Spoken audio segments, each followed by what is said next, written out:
que saber. Programa FM 96.9. Nos encontramos en esta ocasión en una entrevista central con el profesor Juan Valdés, quien es el director del Observatorio Educativo de la ADP. Le damos la bienvenida libremente, profesor. Bienvenido. Gracias por invitarme. No, gracias. Aquí vamos a conversar largo y tendido de la educación dominicana. Muy importante. Vamos Pedro, a empezar. tú. Mire, profesor, yo quiero hacerle una pregunta y quiero ponerme en la piel de un ciudadano común y corriente. La gente se pregunta siempre y ve al ADP como un sindicato que solamente se preocupa porque le aumenten los sueldos. Sin embargo, pudiera no ser así. Realmente, ¿qué retribución, cómo retribuye la ADP esos ingresos que manejan los profesores? ¿Cómo les retribuye a la sociedad dominicana?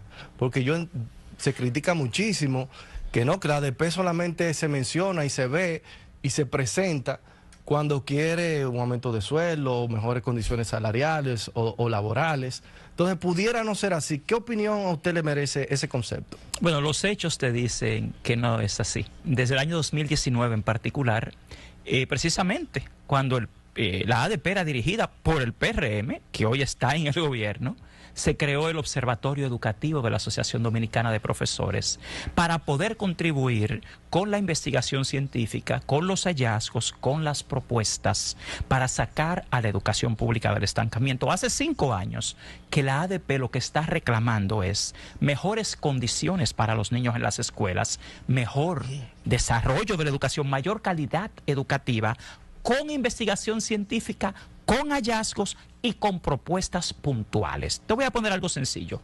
Hace 5 años que la ADP está advirtiendo sobre el déficit de aulas en las escuelas públicas. Nuestro estudio del año 2019 ya alertaba que a ese momento, de las 28.000 aulas que hacían falta, solo se habían construido unas 19.000. Cuando en el año 2022 presentamos el estudio sobre las condiciones de inicio del año escolar, también advertimos que en ese momento hacía falta más de 9.000 aulas. Cuando tú ves los hallazgos en nuestros estudios, tú te das cuenta que, por ejemplo, en el año 2022 solamente se habían construido unas 600 aulas de las 10.000 que hacían falta en la escuela pública. Ahora, no te engañes, la ADP es un sindicato. El rol de un sindicato es esencialmente luchar por los derechos de los trabajadores. Yo invito a todo el pueblo dominicano a que lea un libro muy famoso que es muy reciente. Se llama The System, Who Wrecked It? El sistema, ¿quién lo arruinó? Y eso lo escribe un catedrático de Harvard, el doctor Robert Reich. Y el doctor Robert Reich declara que gran parte del incremento de la pobreza y de la disminución de la clase media en América se debe a la desaparición de los sindicatos. Y te estoy hablando de una persona que fue el ministro de Trabajo de los Estados Unidos. O sea, los sindicatos, su debilitamiento, lo que hacen es empobrecer más a la clase trabajadora. De hecho, en nuestro país, el problema es que los sindicatos se han ido debilitando, no que hoy en día tienen una presencia imponente. Cuando en este país yo escucho a la gente quejarse de que se protesta, de que se hace huelga, el problema de este país no es que se proteste. El problema de este país es que ya no se protesta. O sea, realmente, ¿qué te dice a ti la evidencia empírica? Que todo lo que se ha logrado mejorar ha sido a través de los movimientos de protesta. El 4% para la educación hoy en día en términos presupuestales es una realidad por años que vamos a entrar de lucha. Ahorita absolutamente. Claro, pero acuérdate que eso estaba aprobado desde 1997 correcto, sí, hasta 2012. no se cumplía esa ley. Entonces, primero, pueblo dominicano tiene que entender algo. Los sindicatos son indispensables y son necesarios. Toda la evidencia empírica en toda América, Norteamérica y Suramérica, Centroamérica, te evidencia que cuando se debilitan los sindicatos, desmejora la calidad de vida de los trabajadores. Profesor, lo que pasa, escúchame Mario, lo que pasa es que la gente se queja porque el modo de protesta es dejar las aulas. Entonces los estudiantes, los niños se quedan sin clases. La ADP no quiere paralizar clases. Déjame explicarte algo que es bueno que el pueblo también lo sepa. Sí. Lo primero que nosotros hacemos es un estudio. una investigación. Esa investigación revela hallazgos. Con esos hallazgos se presentan propuestas.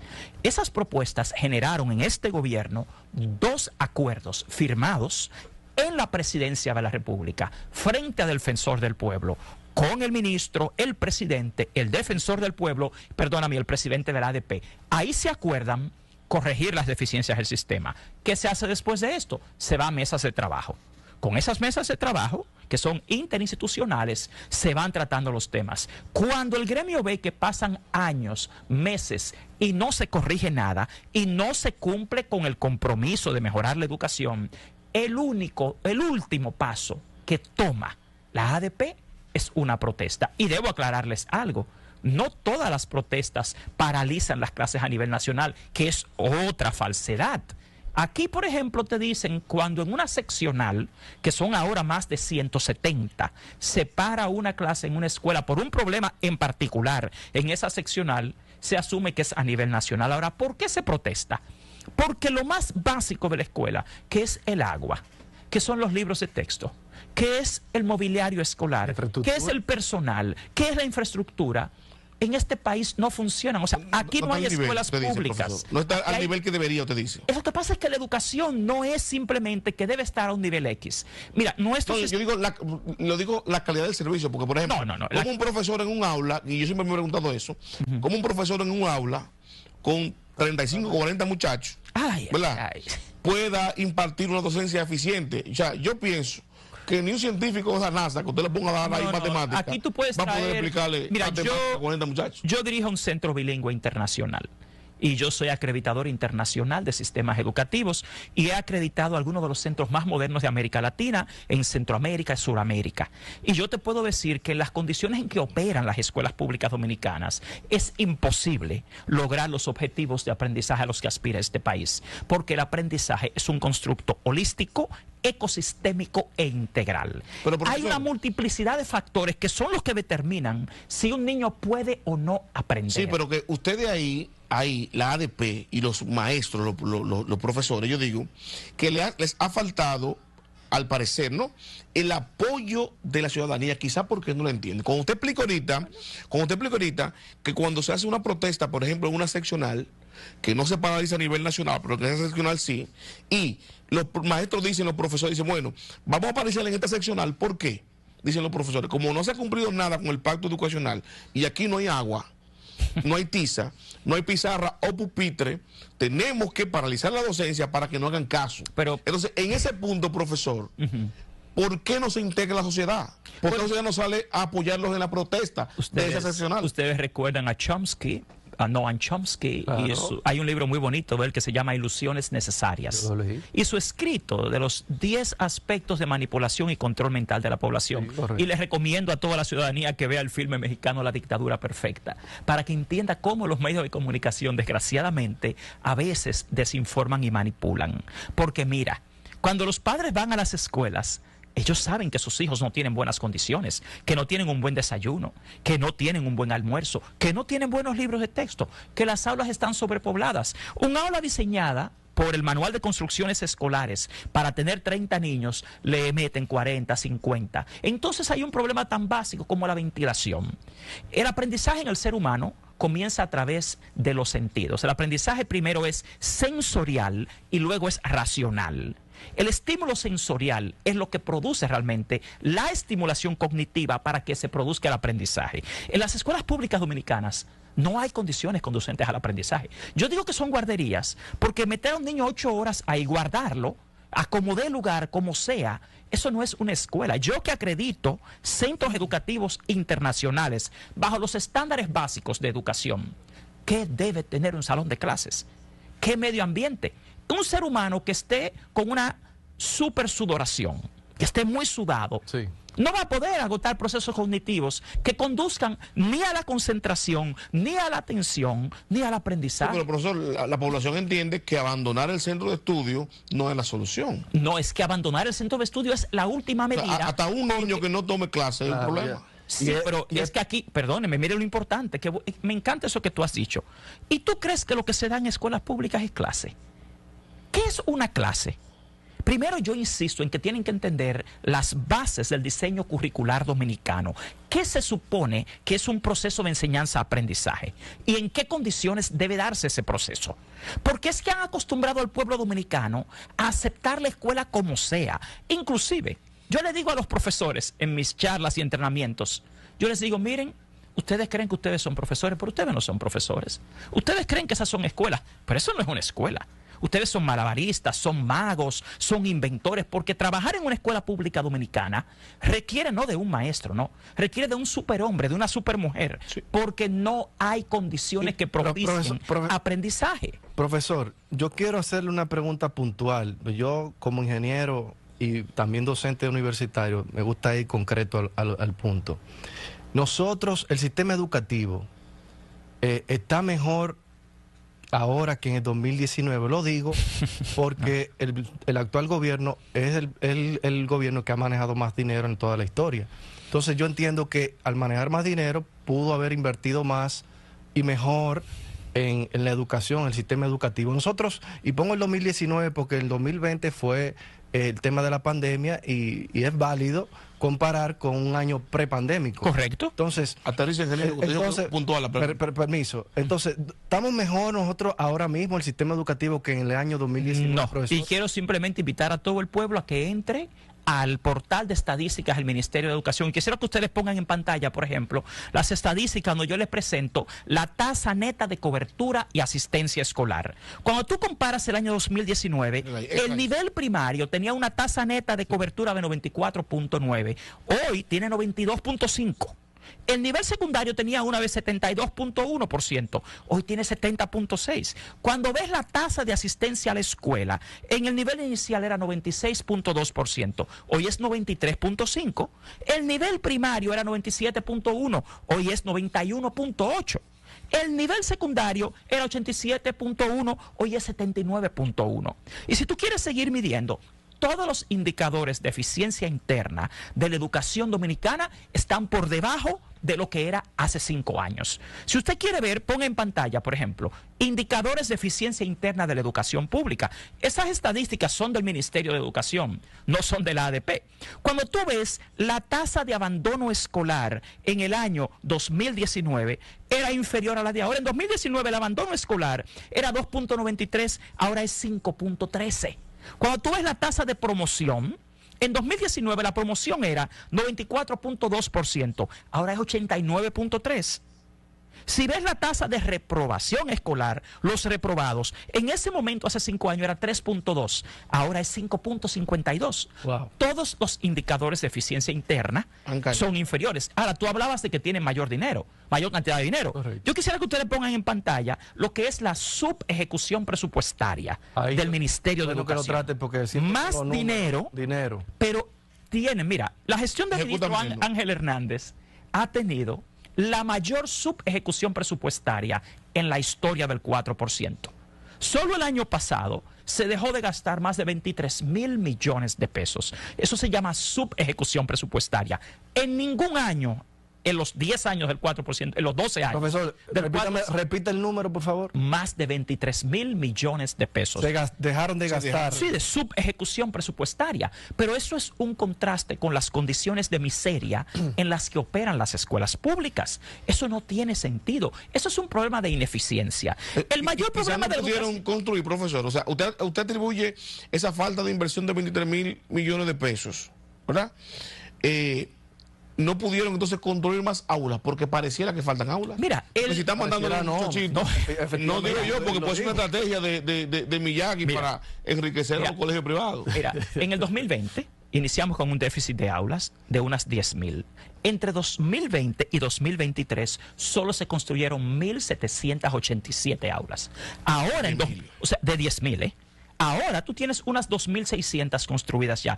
O sea que te faltan 7.400 aulas. Esos cientos de miles de niños que se quedan fuera de la escuela, no es que no quieren ir a la escuela. Entonces ellos, lamentablemente, por un tema, entiendo yo, de desconocimiento y de impericia, tampoco entienden las estadísticas de la República Dominicana. Porque en este país, entre 1 y 5 años, tenemos ya más de 1 millón de niños. O sea, la cantidad de niños que se quedan fuera de la escuela en edad preescolar son cientos de miles, pero con relación a tu comentario sobre el presupuesto. Esos 23.000 millones de pesos que dejan de ejecutarse no tienen ninguna justificación porque el ministerio tiene lo que se llama un plan operativo anual y un plan anual de compras. El POA. Un POA y un PAA. Sí, correcto. Y ese dinero está programado para gastarse al más mínimo centavo. ¿Cuál es el problema? Que tenemos autoridades extremadamente incompetentes e ineficientes, que no son expertas en educación escolar. Tú me mencionaste que tú eres profesor universitario, sí, pero tú trabajas en un mundo andragógico. La andragogía es lo que rige la educación superior. La educación escolar se basa en un mundo pedagógico. Correcto. Entonces, nuestras autoridades, ninguna de las que hoy en día dirige el Ministerio de Educación, viene del mundo escolar. Todas, al igual que tú, vienen del mundo universitario. Atención, panorama. Entonces, el problema nuestro es que aquí, si me preguntan qué hay que hacer para mejorar la educación, lo primero es nombrar personas competentes para dirigir el Ministerio de Educación. Ahora, ¿qué es una persona competente? Una competencia es saber, saber hacer y saber ser. Tenemos autoridades que pueden saber de educación, en este caso superior, pero no saben hacer lo que hay que hacer para mejorar la educación. Y también tienen un mal manejo, no saben ser. Pero también Roberto Fulcar viene del magisterio y también... Todos los que han pasado por ahí han venido del magisterio. Mi punto es el siguiente, usted lo que evalúa es qué se logra y qué no se logra. Inclusive yo no entiendo a veces cuando me dicen, Juan, lo que sucede es que hay muchos problemas acumulados que son históricos, pero eso lo revelan todos los estudios. Se supone que cuando usted lo nombra en el Ministerio de Educación, usted es un experto que viene con un plan no basado en su expertise, no basado en su pericia, sino en la investigación educativa. Señores, aquí lo que hay que hacer para salvar la educación es muy claro. Lo que sucede es que aquí no ha habido ni pericia ni voluntad y hay un serio conflicto de intereses. La corrupción que se da en el Ministerio de Educación es algo muy serio. Te voy a poner un ejemplo básico. Los maestros, me hablan de los maestros, que necesitamos mejores maestros. Señores, hace 6 años que nosotros estamos esperando la evaluación de desempeño de los maestros. Yo soy parte de la comisión del Ministerio de Educación para la evaluación de desempeño y nosotros perdimos 2 años en una comisión ahí adentro para una evaluación que debió haberse hecho en 2023. No se hizo. Debió hacerse en 2024 y no se hizo. ¿Saben por qué? Porque el ministro de Educación y su equipo se obsesionó con darle un contrato grado a grado de 599.744.000 pesos a una ONG que encima de todo es parte de esa comisión, violando la ley de compras y violando la confianza de los docentes. Juez y parte. Profesor, a propósito usted dice de la competencia de los maestros, mire, hay un tema delicado que se ventiló en los medios de comunicación y es el caso de Mao, de un maestro. No, el de Mao y el de San Pedro. Y el de San Pedro también. También. Unos maestros que tuvieron una relación íntima con estudiantes, una violación. Totalmente condenable. Mira, el presidente de la ADP, Eduardo Hidalgo, tan pronto se enteró de esto, emitió una comunicación exigiendo que se tomaran las medidas. Porque eso no es un problema de los maestros. Eso es un problema de un ser humano. En este caso, sí, de un depredador. Pero un maestro, te voy a poner algo en un aula, una figura de autoridad contra una niña, profesor. Eso no tiene justificación. Exacto. Y nosotros lo condenamos y nosotros somos los que estamos exigiendo justicia. Y lo denunciaron. ¿Cómo se enteró la ADP de eso? En los medios. Porque ¿qué sucede? Yo he dicho que lamentablemente acá tienen que tener mucho cuidado, porque a veces los medios, en su afán de sensacionalismo, lo que hacen es revictimizar a una víctima. Si usted quiere corregir cosas como esas, primero usted tiene que investigarlo rápidamente y asegurarse de que el depredador no escape. Aquí, lamentablemente, en un afán del Ministerio de Educación de hacer de esto un escándalo para distraer la atención de los escándalos de corrupción que ya se habían denunciado, inundaron las televisoras y los medios de comunicación con 2 casos de violaciones, uno en San Pedro, otro en Valverde Mao. Eso es grave, profesor. Está diciendo que quien dinamizó eso fue el mismo Miner. Por algo para sencillo. Distraer de la otra cosa. Tirando aquí hay un programa muy famoso que me invitó a mí para tratar ese tema. Y a ese programa le filtraron el expediente, violando la ley. ¿Tú sabes qué pasó? Que lo hicieron tan precozmente que el depredador escapó.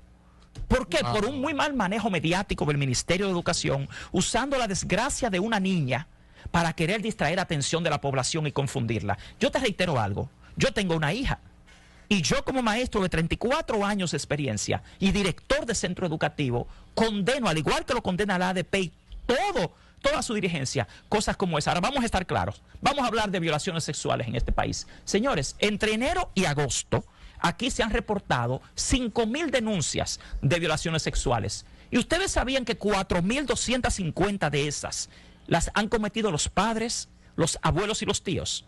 El 85% de las violaciones a menores de edad las cometen los familiares cercanos, no los maestros. Sí, pero eso Tomar dos, un profesor, nada lo justifica. Miren, no lo justifica. Lo que pasa es que si vamos a hablar de lo que es noticia y de lo que sí debe tomarse una política educativa, es con el verdadero problema. No es en la escuela que están violando a las niñas. Es la composición. Recuerda que la composición familiar es una cosa obligatoria. Ahora, la composición de la escuela es una confianza que le da la familia al profesor. Un depredador no puede ser. Mario, ningún maestro quiere más a un niño que su papá y su mamá. Vamos a estar claros. Aquí el gran escándalo es que el 85% de las violaciones las están cometiendo los padres, los tíos, los abuelos. O sea, un familiar, un consanguíneo cercano. Profesor, entonces nosotros vamos a extenderle la invitación para seguir hablando de diferentes temas porque es interesantísimo y tenemos muchos temas pendientes en educación, por el tiempo en televisión y radio es corto. Le vamos a dar las gracias por habernos acompañado el día de hoy. Gracias, profesor, por estar con nosotros. Sigue invitado para seguir debatiendo temas interesantísimos, importante saber lo que hace el ADP por la educación dominicana. Continuamos en breve con más de Libremente por BTV y Panorama FM.